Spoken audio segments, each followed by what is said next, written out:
It turns out you guys can see me only if I add myself to the stream. Imagine that. That's pretty funny. Okay. All right. We're good to go here. I am just doing what I usually do here to get things ready. Okay. Um, I'm going to share.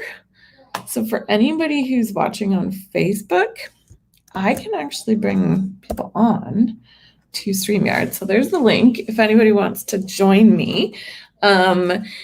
Basically, if you come and you join me in here, you don't have to come on. But if you want to come on and you want to talk about the thing we're talking about today and maybe do a little coaching on it, that'd be fun. So you're welcome to come and join me if you want to. Okay, so let's see here. I think we're good to go. Anyway, I love comments from you guys. I love interaction with you guys. So if anybody's here live watching this today, then please feel free to click the actual StreamYard link and come in and join me on StreamYard, and then I can bring you on and we can have a conversation if you want to. Okay. All right. Without further ado, I'm going to start with our topic for today. So this is my Friday Live at 5. I do this every week here on Facebook and on YouTube. And I'm going to share this to Instagram later too. But right now we're just live on Facebook and on YouTube. And this is just my free way of showing up and giving you guys coaching content every week and sharing interesting stuff that I think will help all of us as female physicians. So I show up, I do a little, maybe 15, 20 minutes of teaching, and then always happy to make these interactive. So if you want to write questions in the chat, or like I say, if you want to come on, if you're brave and you want to come on and we can talk about your thoughts about call, then you're welcome to join me. So this evening, we're going to chat about on-call dread. And can somebody just let me know that my sound is okay and there's no problems? Just maybe write me a message in the chat and say we're good before I get started. There's a few of you here live with me right now. If you're on Facebook, give me some hearts. Those always help. Give me a hashtag live. Okay, good. Thank you, Jill. I appreciate it. Okay. So,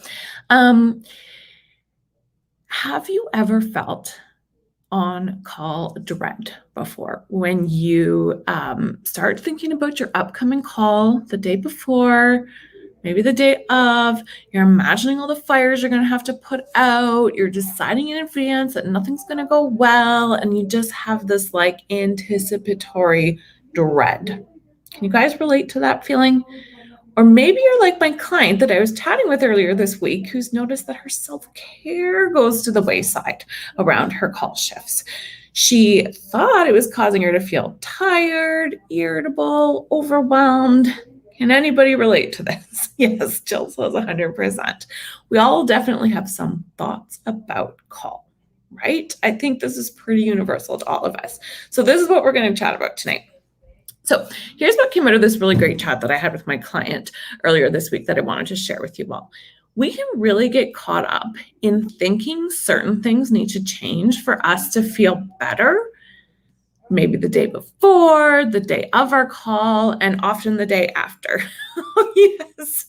3 labors in right now, just waiting for the call. This is exactly it, right? Just started a 72-hour call this morning, right? Totally. This is it.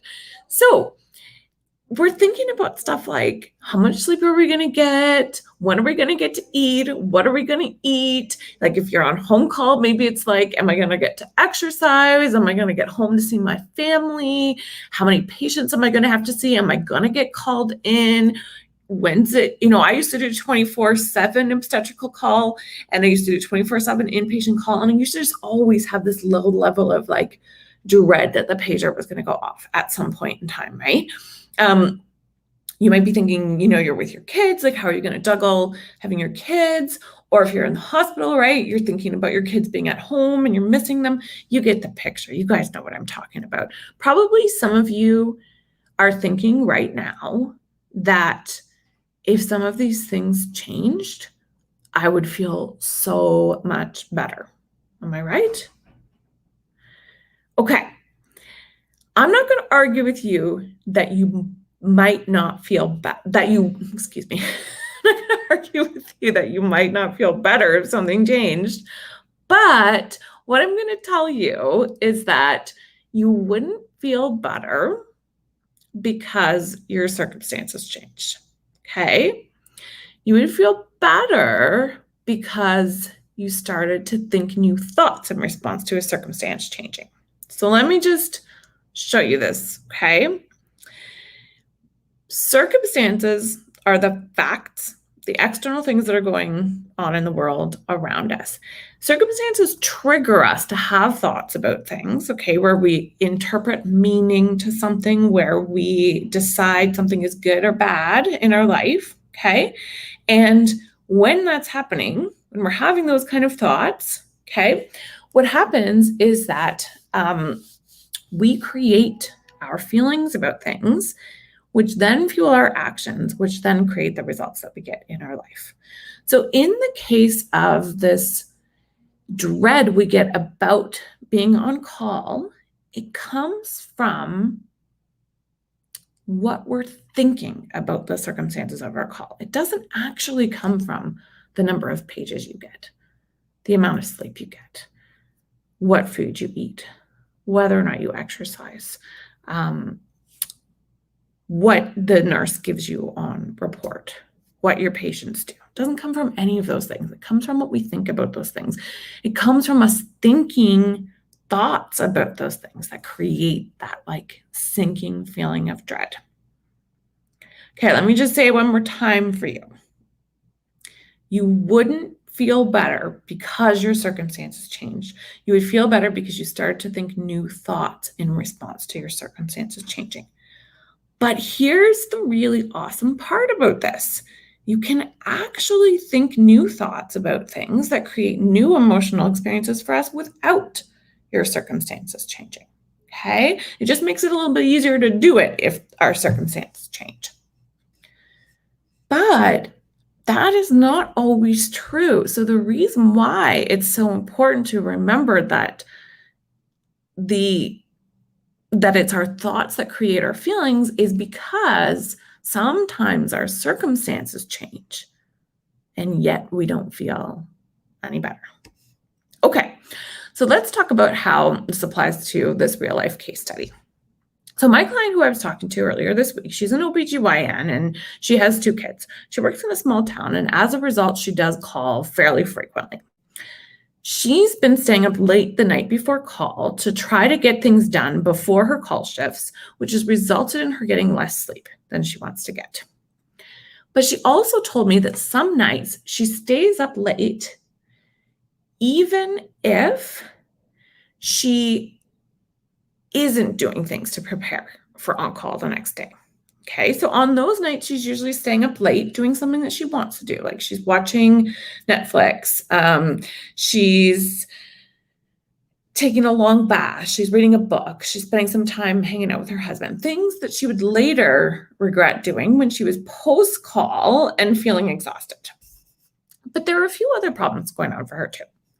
She told me she would eat erratically, she wouldn't exercise on her call days, and she thought these things were contributing to her on-call dread. Lots of thoughts, but what's the truth here? What's really going on? Okay, for all you guys that are out there listening right now, who's got thoughts about call? Take a moment and write them out for me. Write what you think needs to change for you to feel better pertaining to your call. So I want you to do that, and I'm going to keep telling you what happened with my client. Okay. Shauna's got some thoughts. I'm looking forward to seeing Shauna's thoughts. Okay. So in the case of my client, all of the things she shared with me were pointing to one particular belief, that if she would just do something different, then she could feel better. If she would do something, if her action would change, then she could feel better. Okay? If she could get to bed earlier, if she could exercise, if she could eat well when she was on call, then she wouldn't have to feel irritated, tired, snappy with her kids, overwhelmed while she's on call, and even worse on her post-call day. So interesting, but is it true? If this were true, we would all just do it, right? It would be totally simple. It would make perfect sense to just do these things. But here's the reason why this doesn't work, because actions don't cause feelings. It's our thoughts that cause our feelings. So, what is, in fact, actually a really good thing is this. If it was what we do that caused our feelings, okay, then we'd kind of just be screwed, right? Because sometimes we do have busy calls where we can't manage to eat well, we can't squeeze in a workout, we have 3 people in labor, we have 72-hour call shifts, people call in and they have unrealistic expectations, nurses get to go home and doctors have to stay in house for longer periods of time because we're not on a shift like they are, right? But if we actually had to change any of these things in order for us to feel better, we'd pretty much be forever stuck feeling crappy, especially when we're on call.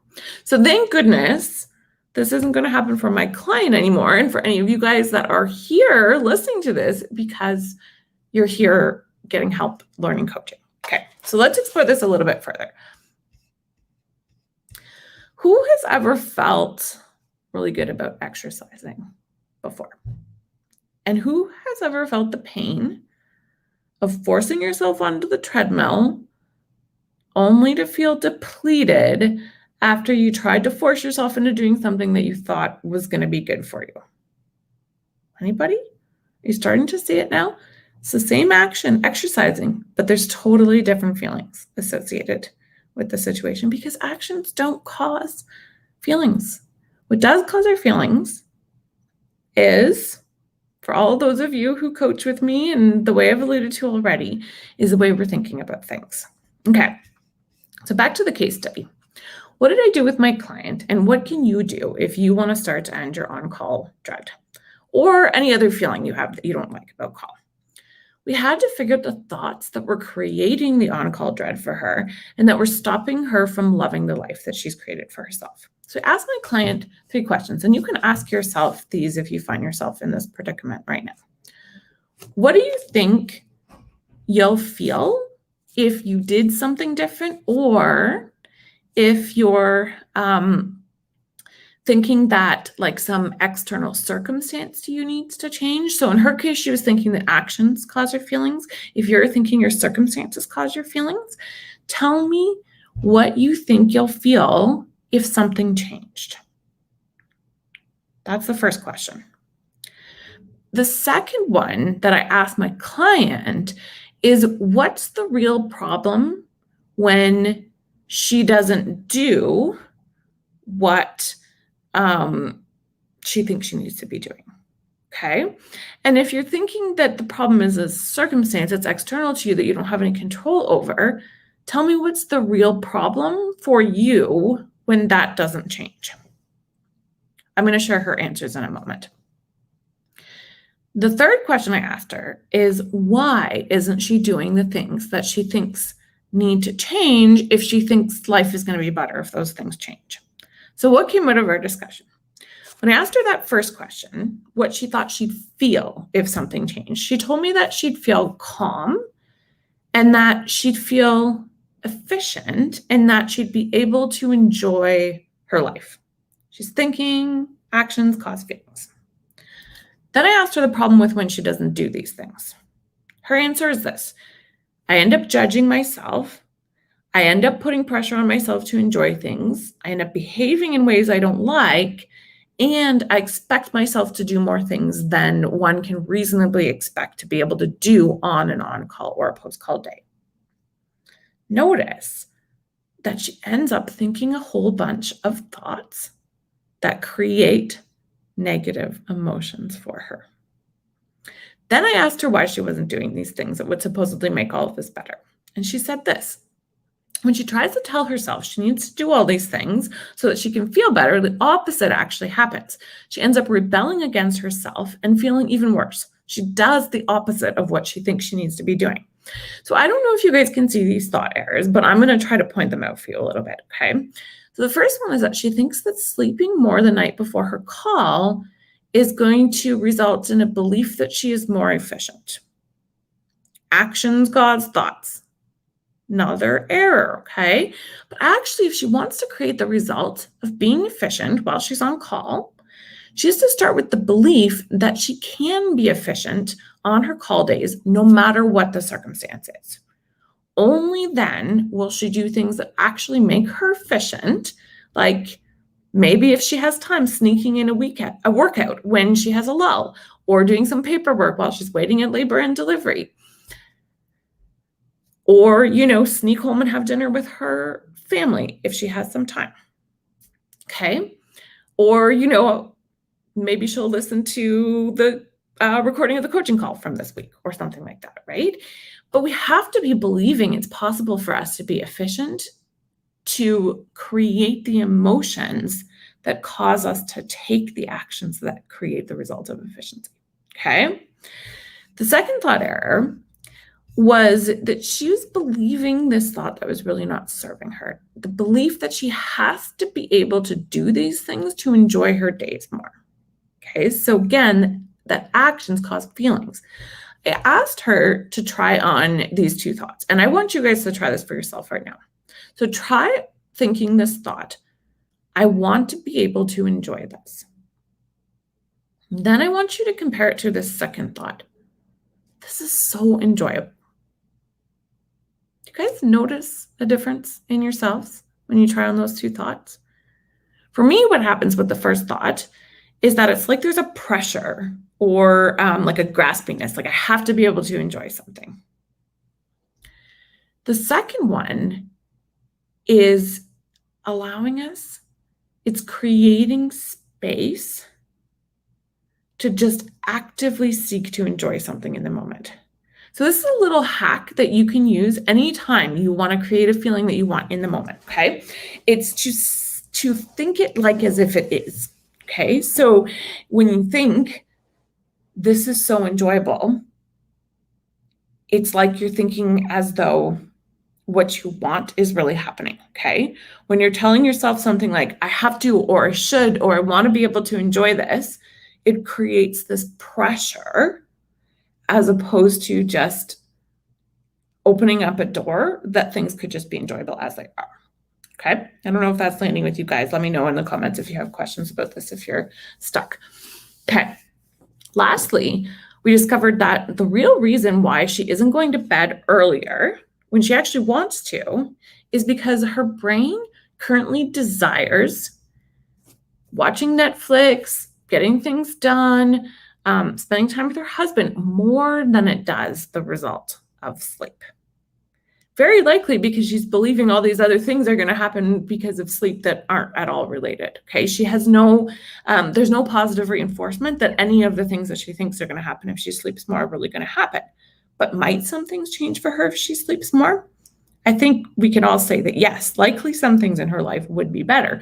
So we talked about this, and we said that when we think something like, if I just try harder, if I just crack the whip and tell myself that I have to get more sleep, if I just buckle down, right? If I just try to willpower my way through, that this is actually going to create the result of us sleeping more. But I just want us all to think about this for a second. When you tell yourself you have to do something, does that make you want to do it? No, right? If anything, it makes us rebel against it, right? It's like a repellent. When we think we're supposed to be doing something, we activate this primitive part of our brain that's hardwired to seek pleasure and get a dopamine hit. And that thing, trust me, it doesn't care about you getting more sleep so that you might be able to function better while you're on call, and that 2 days from now, your life is going to be better when you're post-call, okay? It's like, give me the dopamine hit in the moment, give me the pleasure now. So this is what we have to do. We have to train our brain in this situation to desire the sleep more than it desires the other things that we might do. Okay, so in the case of my client, I asked her, like, what would this look like for you? And she started to talk to me about how she actually really does like to sleep sometimes. And she thinks about how like comfy her bed is and how she has like a really nice sheet. And, I was thinking for myself, I was like, okay, I like my white noise. Like sometimes maybe I even like turn on some essential oils diffuser in the room because it smells good to me. I like that. Like for me, all of these things make sleep a really pleasurable, really enjoyable experience. And so immediately she could start to tap into what makes this experience enjoyable for her. And as soon as she started to do that, she found herself wanting to sleep. Okay. So notice how when we change our thoughts about sleep, right? When we change our thoughts about it, we can create more desire, more appeal. And then what happens is that we're actually more likely to do it and create the result that we want, which is that we are more rested overall.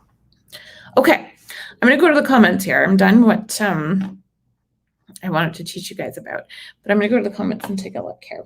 I know Shauna posted a few things here.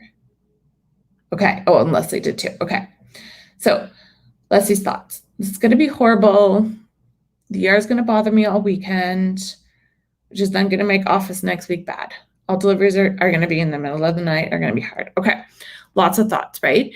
So in Leslie's case, when she thinks the ER is going to bother me all weekend, right? The circumstance here is the number of pages that she gets.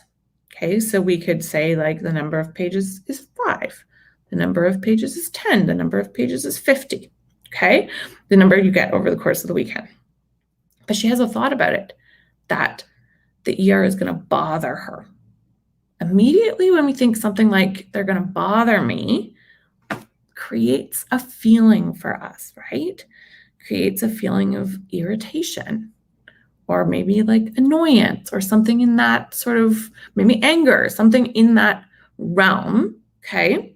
And because I'm not talking directly to Leslie, I don't know what her feeling is, but creates a feeling for her, right? Which then is going to fuel her actions and creates the result she gets. So if we're thinking that some external circumstance, like the number of times we get page needs to change for us to feel better, we're kind of stuck, right? Because we don't have control over how many times people page us. We are the person who's on call. So what I would suggest to Leslie here is to start to look at that thought that the ER is bothering her. And it might be hard to start to totally rewrite that story. But the interesting thing is that we can actually make a lot of progress in like 1-degree shifts. So if we could think of what a 1-degree shift would be for Leslie to start to believe something new about her pages from the ER. Okay, so maybe for her, it might look like, and this is where there's some back and forth in coaching, right? Because as we start to think new thoughts, we have to try on the thoughts and see what resonates with us. So what I might offer Leslie here is something like, okay, what if every time the pager went off, you thought like, I have the opportunity to provide some of my expertise. I have the opportunity to help a patient. I have the opportunity to delegate something to another physician in the emerge or to like provide direction. Like so many different types of thoughts that we can think about the circumstance, which is the page, that might create a slightly different emotional milieu for us, okay? Because the only thing that's ever going to create our feelings is our thoughts. Okay, let's see what else is here. Okay, so Shauna has a thought, right? I can't control all the outcomes. This is actually a really great example to look at here, because what she's thinking about is the uncertainty that comes from being a physician, right? So being a doctor, there's uncertainty. It is a circumstance for us in medicine that things are uncertain. Human bodies are uncertain. We don't know, the outcome of cases is uncertain, right? We don't know what's going to happen. So if we put uncertainty as the circumstance here, and then we look at our thoughts, for Shauna, she thinks, I can't control this, which likely creates the feeling of loss of control, right? Or panic or fear or something along those lines, okay? And Shauna, you can tell me if you're still here, what feeling you get when you think that thought, right? But notice how when she thinks that thought, it's her interpretation of the uncertainty. It's her belief that she has to be able to control all the outcomes for her to feel better, that is creating the negative emotion here. Okay, so if instead she thought something like, uncertainty is part of my job, maybe that's going to cause her to have that 1 degree shift and move a little bit closer to feeling less panicky, less fearful about the fact that she can't control everything. Maybe it's going to cause her to even get to a place of neutrality about the fact that she can't control everything. Yeah, and then Shauna goes on to share that she's having something very similar to my poor OBs. This is all for you guys today. But she's having something similar about wanting to be able to work out and do so cool, Shauna. Some days, she says, some days I actually like the uncertainty. So the coolest thing about this is that if you can figure out on the days that you feel the emotion of liking the uncertainty, if you can figure out what you're thinking about it, what creates that fun for you, you could start to apply that thought to the things where you're less comfortable with the uncertainty, okay? So this is how we start to use our thoughts to create different feelings, different actions, different results for us. But if we try to shuffle up the order of these things, if we try to if we get stuck in believing that something external to us or that we have to do something different so that we can feel better, we're missing the fact that always feeling better is going to come from our thoughts and our interpretation of something. Okay, less mom guilt. When I feel like I'm not showing up for my family. Yes. And whenever we think something like, I'm not showing up for my family, or like in the case of my other client who says, whenever she thinks that she should have slept more and, then she would be kinder to her kids. She should have slept more. Then she'd be more efficient and able to get more done in a day, right? Whenever we think that, we're just arguing with reality, right? And when we argue with reality, Byron Q says we lose 100% of the time. You guys have heard me say this before, but it's true, right? Because we can't change something that's already passed. But furthermore,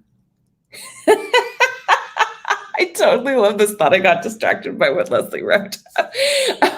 But furthermore, right, when Shauna tells herself that she feels like she's not showing up for her family, what actually happens is that she changes the way she feels, right? She influences her emotions.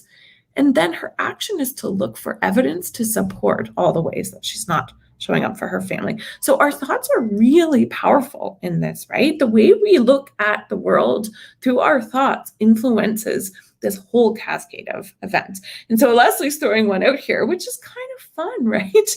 Work is like a box of chocolates. You never know what you're going to get. It adds just a tiny little layer of humor to it. It's a little bit lighter. It's like that 1 or 2 degree shift, right? Away from the despair that can come from focusing on what isn't in our control and desperately wanting it to be in our control, even though it never will be, to allowing there to be a little bit of humor in human beings being human beings and crazy things happening to human bodies and all of these sorts of things. Okay.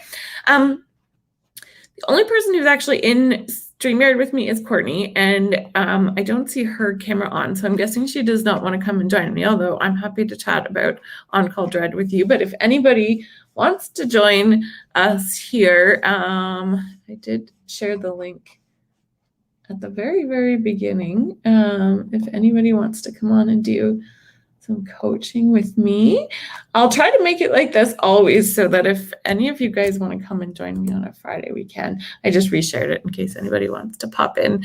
But I think I'm going to wrap this up. So what are our takeaway points from this, right? Our takeaway points are that if we try to deviate from this universal model that our circumstances trigger us to have thoughts, which trigger us to have feelings, which then fuel our actions, which are eventually what creates our results, right? If we try to deviate from this, thoughts being the cause of everything, then we find ourselves in these catch-22s, right? We find ourselves believing that we need to do something so that we can feel better. And then when we don't do it, we end up in this like vicious cycle, right?